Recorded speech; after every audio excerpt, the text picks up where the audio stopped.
Greetings fellow humans. Today we're going to do a little bit of a get to know me in preparation for the Costube Symposium 2021, and I will be I will be answering 21 questions about me and costuming. To kick things off, what originally got me into costuming? Probably my grandmother. Sewing is a big part of my family history. My grandmother taught my mum to sew and my mum taught me to sew. And when I was a kid, my grandma would make me the most epic Halloween costumes. This is when we lived in Canada, so she would actually make a costume to my request and then post it to Canada. And it was really fun to get to turn into a lot of different things. I love stories. I feel like costuming is just another way of telling stories, but through clothes. That's mostly what got me into it. An interest in stories and sewing. We'll go with that. Next question. Well, partly my mum, because she was originally the first person to teach me anything about sewing, and partly me, in terms of teaching me my craft. I'm very much a kinesthetic learner, like I learn by doing, so I have taught myself a lot of what I know how to do. Question 3. Drape, draft or commercial pattern? I don't really use commercial patterns, and I will tell you for why. I am not a standard shape. Any commercial pattern that I purchased, I would need to make adjustments to it. A full bust adjustment and possibly a adjustment for fuller hips as well. If I'm going to put that amount of work into altering a pre-existing commercial pattern, I might as well just make my own pattern from scratch and have more control over the thing I want to make anyway. I also do quite a lot of draping because it works well with the way my brain works. Getting to play around with how something exists when it is already on a three-dimensional form is very useful. I sometimes can find it a bit tough to understand how these two-dimensional schematics will become three-dimensional items of clothing. Self-drafting and draping is how I do stuff. What skill would I like to learn? I would love to learn how to weld. Most of the skills I'm interested in learning aren't specifically related to like textiles or costuming or fibre arts. They're just like, that would be cool. I would love to learn how to weld. I would love to learn like glass blowing. There are just so many amazing ways of interacting with various materials to create really interesting things. And I think those would be really snazzy things to know how to do.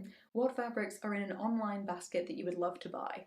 Right. So, I had an idea earlier this year for a Halloween-themed costume. It's in the realm of making like a gender-bending Victorian Jack Skellington from The Nightmare Before Christmas, because that's my favourite Halloween/Christmas movie. If I'm gonna do it, I would really like to do it right. I would really like to be able to actually make it in a nice black and white pinstripe wool, but that's expensive.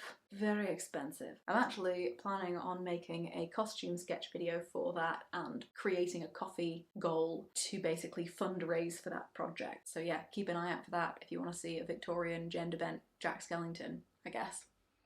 I would really like to play around with the Regency era. It is not really my jam and not something that I'm likely to wear. Generally when I make things, I try to make costumes that I can wear either in their entirety or in pieces in my day-to-day life. Regency era is not something I would really do that with, but I do think it would be really cool to make some Regency stays, short stays, or something of that ilk. What is my biggest sewing pet peeve?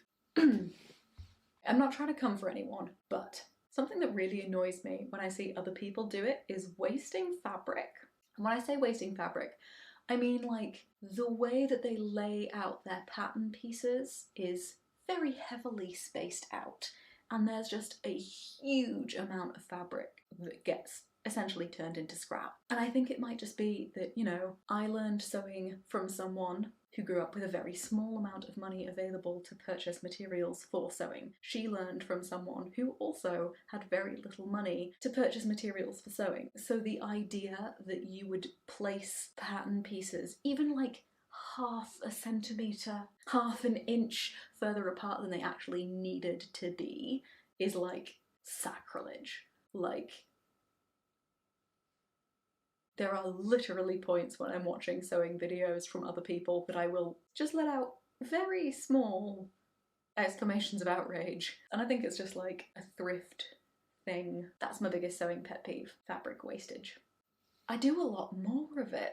Sewing's something that I've enjoyed doing for a long time but didn't prioritise or specifically make time for because I was just in a flap about the rest of my life, but as the rest of my life has changed, it means I've been able to put more time aside for it, so I've done more of it and have been more willing to make stuff that isn't specifically practical. I was really focused on like making clothing for me to wear in a day-to-day sense, which isn't all that interesting. Definitely isn't as interesting as making like historical experiments, vintage vibe things, or reconstructions. Yeah, I do more of it.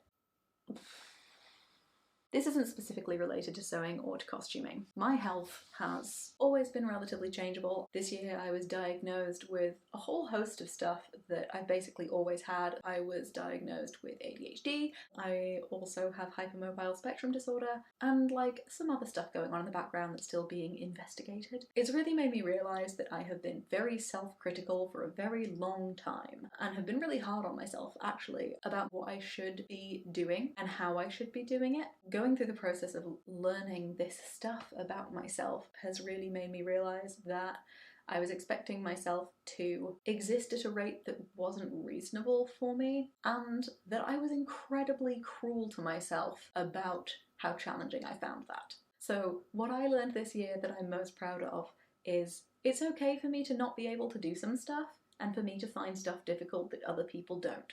And that doesn't mean that I'm defective, it just means that I've got to do stuff in ways that work for me. The short answer is I've learned to be kinder to myself, but it's a bit more complex than that.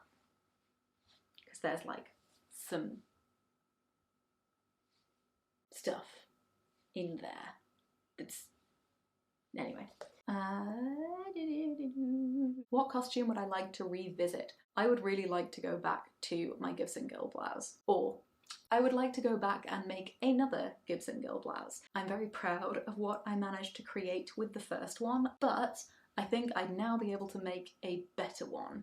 And looking back, the lace that I had for it was a little bit heavy, and I would like to go in with like some lighter lace. I found that so difficult, so challenging when I was doing it, because it was like the most complicated thing I'd ever made.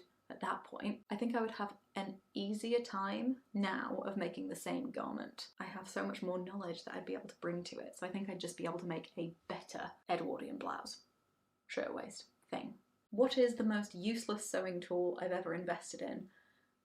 This will probably sound like an odd answer, but my partner Hamish, he's a trained tailor, and it would be so handy if we could work on projects together, or he could help me out with them, but we work in completely incompatible, diametrically opposite ways, which means that we cannot work together on sewing projects of any kind because both of us find it actively stressful to be present when the other person is working on a sewing project, because we just don't understand how the other operates. What is the best sewing tool I ever invested in? Interestingly, also my partner Hamish, because while we do work in very different ways, he, for some bizarre reason, really enjoys hand sewing, and I do not. It means I can just hand off all of the hand sewing I don't want to do to him, and he'll happily just sit there while he watches telly and do it.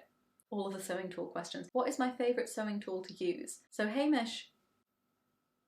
No, there's more to that sentence. Hamish has a tool, a notching tool, to make notches when you are cutting pattern pieces out. I didn't even know that notching tools existed until I was like complaining about having to cut out notches in the things I was cutting out, and he just handed me the notching tool. They're super useful. There's also just something really satisfying about how like heavy a clunk it makes when you're doing the thing. Yeah, the notching tool. Niche, but enjoyable. Do I pick a project and then procure materials, or collect materials and then let them speak to me? I do a bit of both. I do have a fabric stash of reasonable size, and I will at certain points just kind of rifle through it and see if there's anything that sparks my interest. I will also, if I have an idea for a project, go to my stash first, see how much I can like judge my project idea to fit in with what I already have available to me. I definitely do have random out of the blue ideas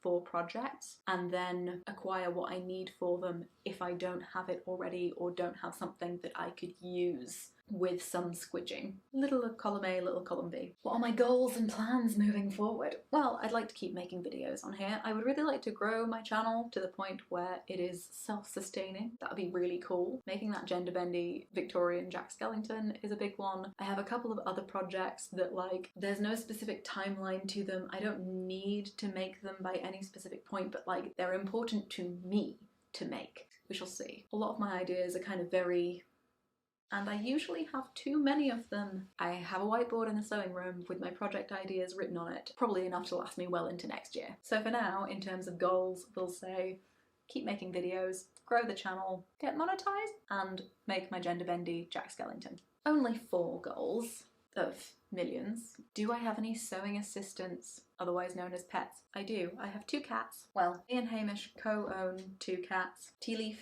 is my baby. He is a rescue. He's 8 years old now. I got him when he was 1 year old and I was his 3rd owner. Tea Leaf had a bit of a rough time of it. His first owner was neglectful and abusive. The next person who had him had to rehome him because they needed to move countries and couldn't take him with them. It took a lot of work to get him to come out of his shell and be okay with things like being touched, hands being visible when he was eating. It's been a process, but these days he's like almost like a real cat. It's very rewarding. I highly recommend, if you were considering getting a pet, looking into getting a rescue. There is something unbelievably fulfilling about fostering a trusting and loving relationship with a creature that was afraid of trusting and loving. It is a very worthwhile endeavour.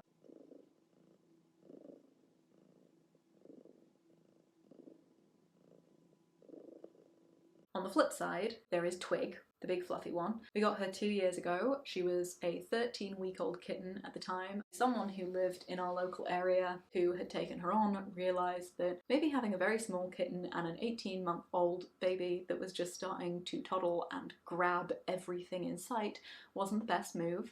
So they needed to rehome her. We hadn't planned to get another cat. We started chatting to them on like a Monday night and we picked her up literally the next evening. She is a giant, goofy fluff ball and is incredibly cuddly. They have very different vibes. To be honest, getting Twig has done wonders for Tea Leaf. He is much more affectionate, much more comfortable, and much more confident. He's improved in terms of like temperament and sociability more in the 2 years since we got her than he had in like the previous 5 that I had him. Having a buddy has done him a lot of good. I could talk about my cats for a long time, but I shan't because I'm sure you don't care that much. On to the next question. Oh, loads. Absolutely loads. I don't give a fluff about correct technique. I just want things to be functional enough. And the worst one that probably drives most people mad is I don't do mock-ups. Like, if it's absolutely, completely necessary, like for the project I'm working on right now, I'll do a mock-up because the material that I'm working with will show punctures, so I can't like take things apart and remake them. For pretty much everything else I don't bother. Because I'm impatient! It feels like unnecessarily repeating things to me. I'm just generally very gung-ho and slapdash about the way I make things. For anyone who actually knows what they're doing, I'm sure it's a nightmare to behold. Which is probably why Hamish finds it so stressful to be in the room while I'm making things.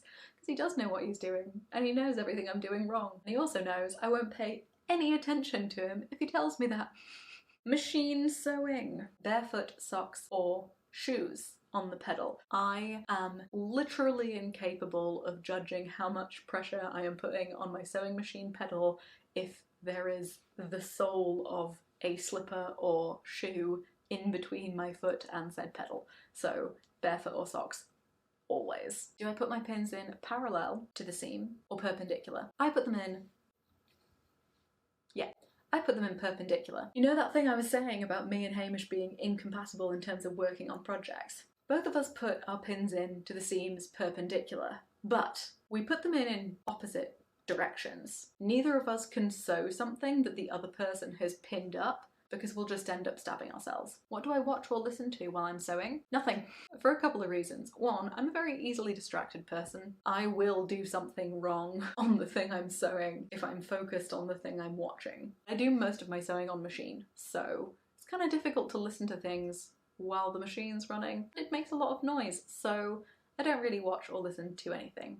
Tea, coffee, or hot chocolate? All of the above. They're all excellent and I love them. I drink usually like at least 6 hot drinks in a day. I once kept score and I had 14 cups of tea in a day. All hot drinks are good in my books. I hope that you enjoyed learning a bit about me and my costuming stuff. If you're interested in getting to know the other people who are taking part in the Costube Symposium in August, there is a link in the description of this video for you to click through and go check it out. CoSy will be happening from I think the 19th to the 22nd of August. It's a big collection of discussions and panels and various videos being put out from people across Costube, so highly recommend you check out the links for the Costube Symposium. If you like this, give it a like. If you want to check out my other stuff, subscribe to my channel. But whether you keep hanging out or not, I hope everything's okay in your world, and I'll see you guys next time.